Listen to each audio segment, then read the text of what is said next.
Did you hear that Jason Benson will be in town for the fourth time? Asked my friend Jeff. It won't last long, but the city fathers decided to make him the chief marshal of the parade. Mayor Kane did it last year and will likely do it again next year. What's more American than a war hero in an Independence Day parade? No, Jeff, I didn't hear that, I answered quietly. He must have climbed quite high up the military ladder by now. Many years ago, he was a captain. He's a colonel, and soon he'll have to rise even higher, Jeff agreed. He was wounded in Baghdad a year ago and has all kinds of medals and awards. Look, he'll eventually run the Pentagon. I thought about Jeff's news for a minute. Jason Benson was our urban version of Jack Armstrong, the All-American boy. He played quarterback on his high school football team and shortstop in baseball. He graduated first in his class, and Division I universities competed for him. He received an appointment to West Point and graduated near the top of his class and also played football and baseball. This was all very good for him. He was an accomplished, extremely capable athlete, soldier, and citizen. I had to admit it. There was a lot in him that was not in me. Normally, this wouldn't be a big deal to me. If it had been anyone else, I would have been truly happy for his success. You probably guessed my problem. He dated Sarah, who was now my wife, when they were in high school. Back then, everyone seemed to feel that Sarah was his ideal match. She was also an incredible athlete, the valedictorian of her class, right behind Jason, and the most beautiful girl Williamsport had ever seen. Somehow they broke up after Jason went to West Point and Sarah went to Temple. They never got along. At school, I was 2 years ahead of them. I wasn't a cool genius, but I did well. I studied engineering at a public school. As computers became an increasingly integral part of my daily life, I became increasingly drawn to programming. I worked for several companies before I got the courage to start my own. I still don't understand how I managed to convince Sarah to marry me, but I did it. It was the greatest achievement of my life, or at least the best thing I've ever done myself. Our 2 daughters were a combined effort and a source of great pride for both of us. Sarah never talked much about Jason. She knew I didn't like this part of her life. Invariably, well-meaning people mentioned his name from time to time. I was always amazed that these people seemed to think that I should admire and idolize Jason and acknowledge how great it would be if he and Sarah were together. It was like I had no feelings or value when it came to Jason. No one seemed to doubt that Sarah would have been much better off if she had managed to keep Jason. To their credit, Sarah's parents never suggested anything even remotely close to this scenario. I even saw Sarah's mother get really angry at a family picnic years ago when a cousin implied that Sarah should marry Jason. Only a fool would say something so offensive and ignorant, she reproached her stunned cousin before the suddenly silent meeting. If you knew what a wonderful husband and father Greg is, you would never have made such a stupid statement. Sarah smiled at her mother's sudden outburst and squeezed my hand under the table. Sarah always treated me with love and respect and never acknowledged any hint that I was not the best husband she could find. So, what was my problem? This was the long shadow of Jason Benson, a hero and an overall great guy. I always seemed to be compared to him and found to be inferior, both in my mind and in the minds of the madding crowd. My conversation with Jeff ended when my daughter, April, stole the other team's basketball and passed everyone else. Both of my daughters played summer league basketball. April was very fast and aggressive. The girls who played on the other team really didn't want to play against her. I've only ever seen one girl who could successfully dodge a basketball past her, and that was my eldest daughter, June. June was long-legged and moved with an easy grace that made her seem relaxed as she played. She planned to attend Temple in the fall on a volleyball scholarship. It could have been basketball, but she preferred volleyball. April was a junior in high school and a key cog on a basketball team that hoped to win district and make it to states. I never get tired of watching my daughters play sports. They were good at every sport. They always gave everything to him. This is how competitive sports are designed. Combined with the speed and athleticism inherited from Sarah, they were simply the best. June recently became top of her class. This really helped the coaches decide to award her a scholarship. April competed for top honors in her class. I got out of the stands when the game was over. The girls shook hands and hugged their rivals. I waited for them before heading towards the parking lot. "Not a bad game, isn't it, Dad?" June grinned. April didn't even let them pass the ball past half court. Finally, the coach asked her to give the defenders a break and retreat a little. "Yes, she spoke like you, Dad. She said that we play not only for fun, but also to win. She didn't want us to ruin the other team's morale by crushing them too much." April chuckled. June almost stopped shooting after the first half to give them a chance to get into the game, and she was the top scorer. "Well, girls, Summer League should be a good time for all the kids. When we started, we discussed what the goals would be and decided to promote sportsmanship and team play," I recalled. "Coach Simons did a great job today." "You always try to make everyone happy, Dad, except when you play against us." "You never let April or me go when we play at home," June said. "That's because you're both mentally and physically strong. I wanted you to learn to never give up and play as hard as you can." "In school league matches, no one takes you easy, do they?" I asked. "You must know what competition you are participating in and play accordingly. Do you think I would succeed in business if I didn't let my clients win at golf most of the time?" "It's very difficult, Dad. It might help when you're losing to your clients, but June can kick your ass at golf. I don't think you'll let them win?" April laughed. "You're not the best golfer in the world." "Anyway, young lady," I admonished April, "I know enough to look like I'm trying my best, and I'm gracious when I lose. This is the secret to winning business on the golf course." "It's a good thing you explained this to June, Dad, because she's going to be kicking ass and losing business all over the place. She does the opposite. She looks like she's not even trying and plays great," April bragged to her sister. "She needs to watch you more closely to learn some of your moves." We pulled into the driveway, so I didn't even try to think of an appropriate response. I have always been able to coach and teach kids sports better than when I played with them. Sarah was a natural athlete, and the girls inherited that from her. I was the one who had to learn every trick of every game to try to compete. Sarah drove in after us. The girls started telling her about their day and how their game went. Following them into the house, I shook my head in amazement. How did I manage to get 3 such incredible women into my life? Sarah was the top dog at a local hotel and conference center that was part of a large chain. She started working there after completing her diploma in hotel management. Her parents wanted her to become a lawyer, but Sarah knew what she wanted and went for it. Like everything else she tried, she was very good at it. She reached the top 2 years ago, and even recently turned down a promotion that would have required her to move to Kansas. "Was there anything special today, Sarah?" I asked. "You looked a little more dressed up than usual, and you had to stay late. Are the big corporate guys in town for the holiday?" "No. But you are really observant, Greg," Sarah admitted. "The day after tomorrow is the 4th, and we always sponsor the expedition of the Grand Marshal. This year, the newspaper wanted to print some photos before the parade. Why did my stomach suddenly hurt? I realized that it was what Sarah didn't say that gave me cause for concern. Sarah, was our golden boy and war hero there for the photographs? You seem to have forgotten to mention that he will be in town and will also be the Grand Marshal for the parade. Is there a chance that he will star with you?" I asked.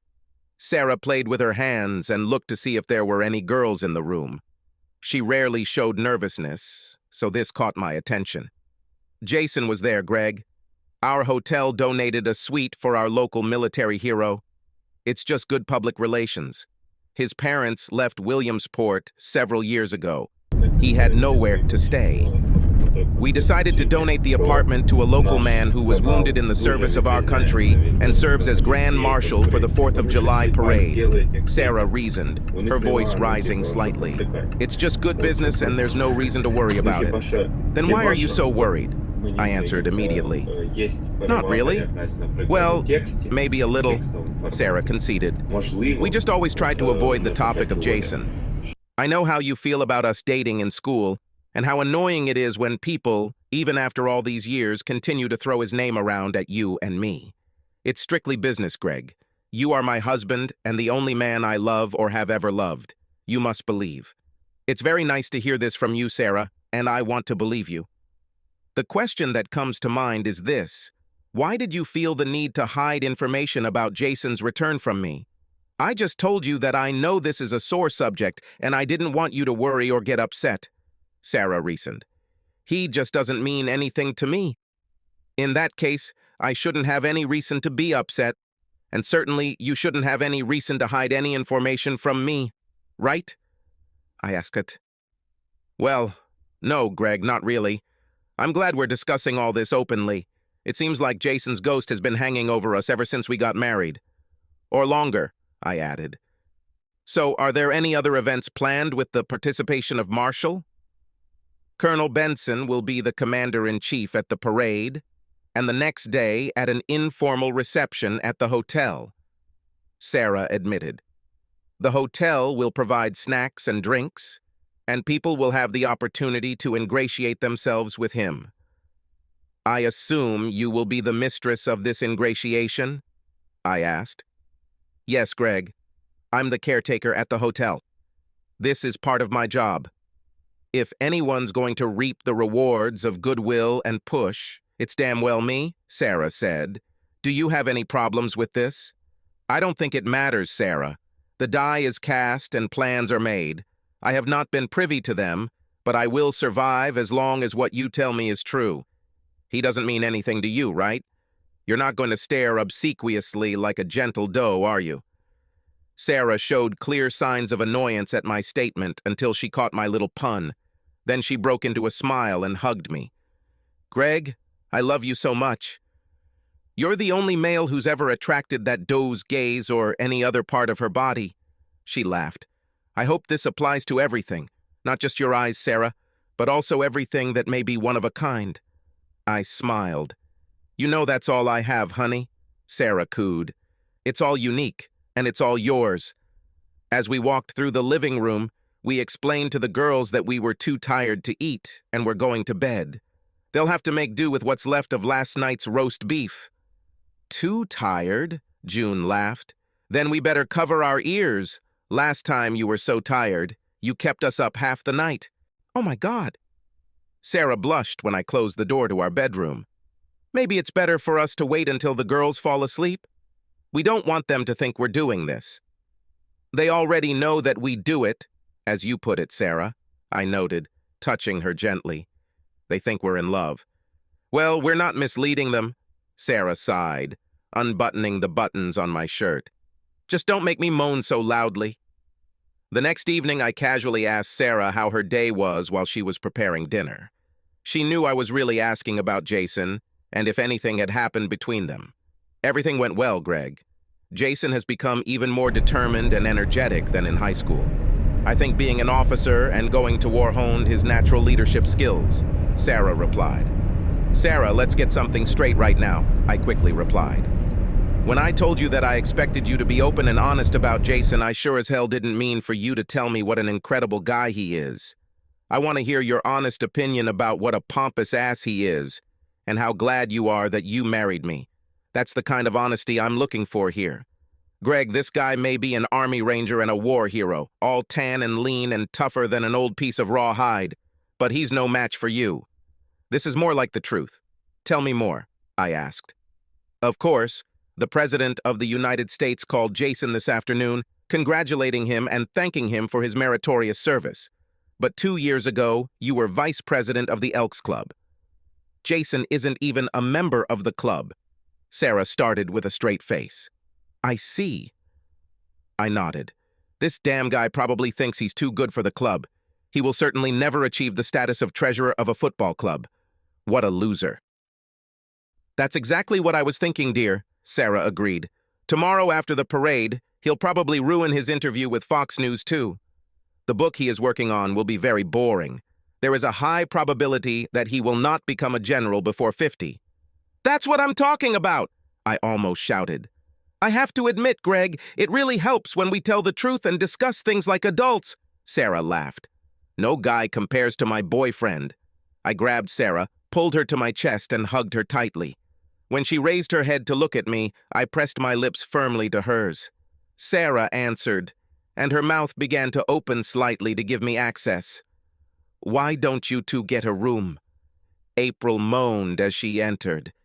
"This is the kitchen where my food is prepared." Sarah blushed and tried to move away from me, but I didn't let go. She glanced at me quickly. I kissed her again. "Dad, you really love Mom, don't you?" April grinned. "Do you think I'll ever find a guy like you who can love me like that?" "Not until you graduate from college," I exclaimed. "I think you will have a problem fighting them off." Sarah gasped, and April blushed. I felt myself blush, turned around, and headed towards the garage. I suddenly remembered that the backyard needs to be trimmed. Raising daughters is not always easy. The parade was a great success and was covered by television crews on cable news stations. Colonel Benson was a man on the rise. He represented everything the media was looking for on Independence Day. I watched his interview later that evening and had to admit that he spoke well, looked great, and made a man proud to be an American. The day after the parade was hectic. Sarah left early to make sure everything was perfect for the open house they were throwing for Benson. The fact that one of the cable news crews was staying overnight at her hotel didn't do much to reassure her. If her hotel is going to be in the news, it better look perfect. I decided to show Sarah that I really appreciated her and everything she does for me and the girls. I visited Jeff at his jewelry store. I listened to several suggestions and settled on a pair of diamond earrings. Jeff tried to get me to buy the same necklace, but I was already over budget. I wandered around the main conference room, watching the colonel. He was merciful and humble. I have to give him credit. He really made a good impression on the people of his hometown. Sarah oversaw everything and did a great job. It was a well-run business, and the hotel looked good locally. It was supposed to be over by 6, but at 6:30 there were still a few hangers-on and devotees who didn't want to leave until the free food and drink ran out. I knew it would be over soon, so I slipped into Sarah's office. I decided to surprise her with earrings and then invite her to a neighbor's party after dinner where she could show them off to her friends. I had been waiting for Sarah for 15 minutes when I decided to use her bathroom. I had just finished washing my hands when I heard the office door close. I felt my wide smile disappear when I realized it was a man's voice speaking. I didn't close the bathroom door completely, and the conversation was easy to follow. "Sarah, I know I keep saying this, but you look amazing. Just being around you drives me crazy. You are still the most beautiful woman I have ever made love to." My stomach churned and I felt sweat beading on my forehead. I felt weak and had to lean on the sink to keep from falling. "That's very flattering, Colonel, but I must ask you not to talk to me like that." "I'm happily married and I don't want to give the wrong impression," Sarah replied.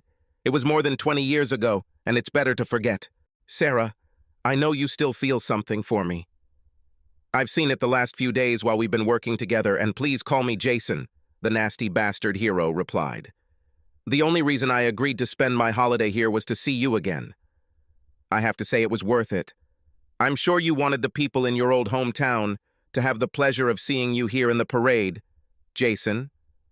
You are the hometown boy who did well. Everyone is very proud of your adventures and successes. After all, you are a true war hero," Sarah concluded. "Sarah, come to me now," Benson begged. "I have to leave early tomorrow morning. Come and let me make love to you again. This will be a special way to thank me for everything I've done for the country and for you, really." I almost threw up. If I start puking, Sarah will know I'm eavesdropping on the conversation. I reminded myself to take slow, deep breaths and manage to regain control of my stomach. "I'm married, Jason. My husband will immediately suspect something," Sarah reasoned.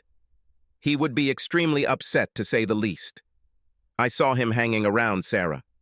He's not the type to cause trouble. There were hundreds like him under my command. They never challenge me. "He won't dare tell you anything," Benson reasoned. "Coaching girls in soccer and changing diapers does not prepare a man for battle."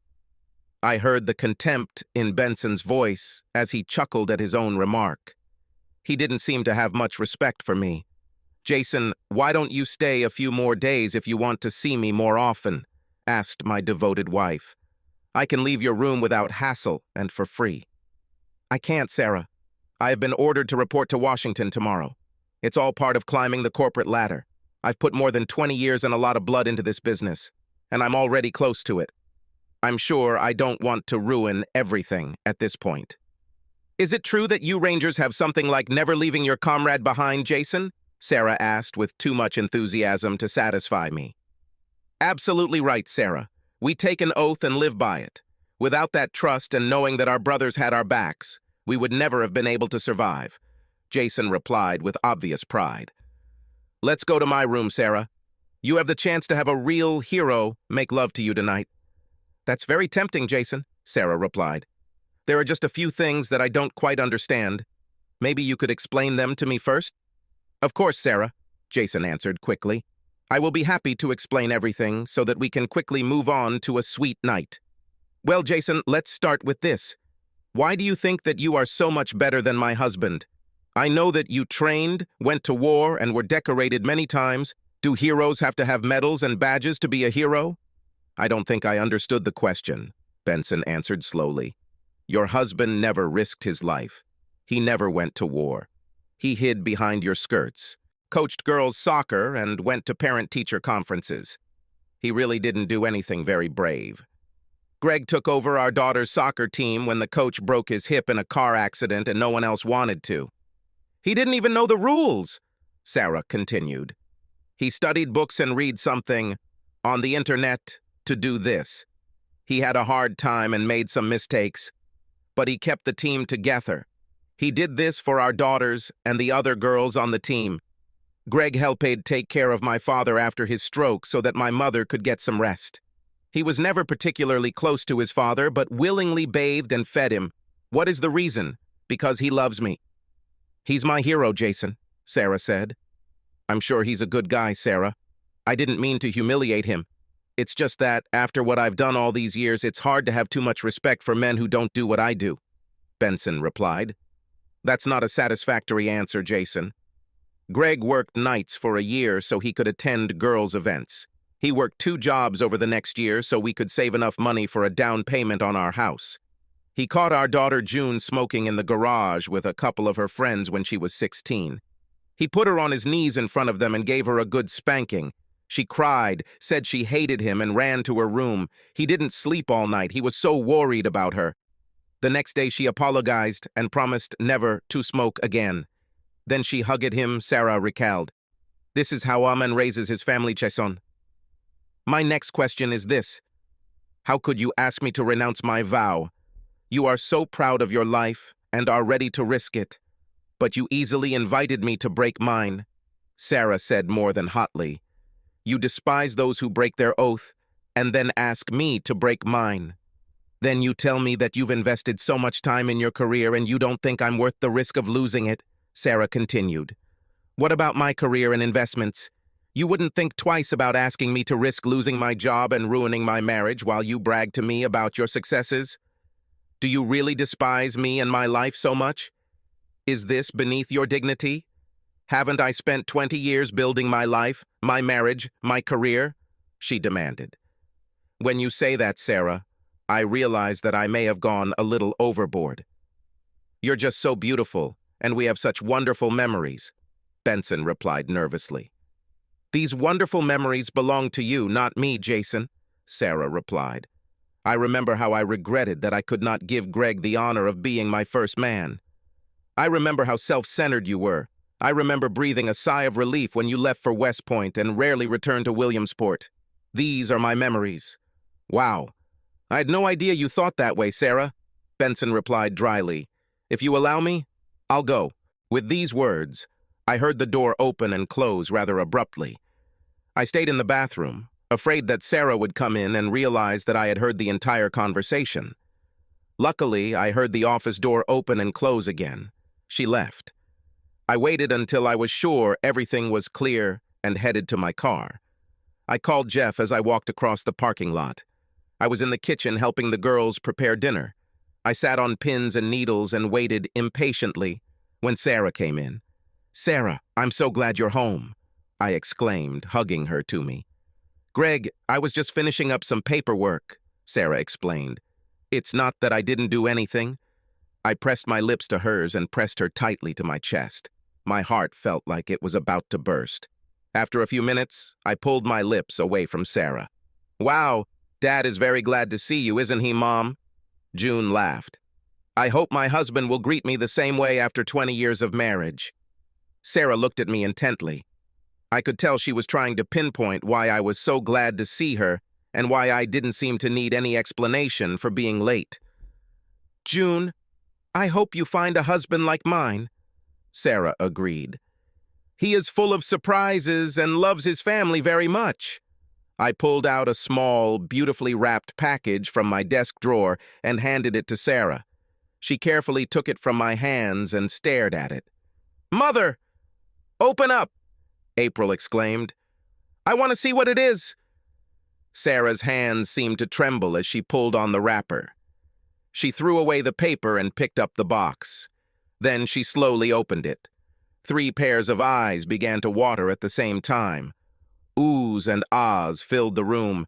The girls grabbed the necklace, placed it around Sarah's neck, and fastened it. Each of them took care of her ear, and soon the earrings were in place. Then all 3 women turned to me. "Dad, are these tears?" asked June. Subscribe to our channel so that your second chaff doesn't cheat on you, and go ahead and listen to the next story, because this story is nothing compared to the next one.